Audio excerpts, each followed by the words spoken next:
કોઈની થોડી શરમ રાખો તો સારી વાત છે, અને બધો બાંધ્યો ભરમ રાખો તો સારી વાત છે. સાવ નિર્લજ થઈ જાઉં એ આપને શોભે નહીં.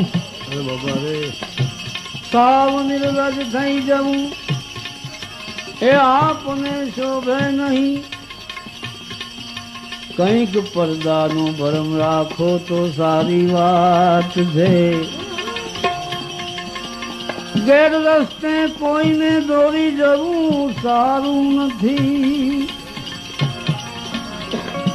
એ ભાઈ વાત પોતાની મભમ રાખો તો સારી વાત છે. સાવ નાસ્તિક થઈ જવાનો અર્થ કઈ રહેતો નથી. અરે ભાઈ દ્રષ્ટિમાં થોડીક દયા દ્રષ્ટિ રાખો તો સારી વાત છે. સાવ બસ બેફામ નાદિર બોલવું સારું નથી.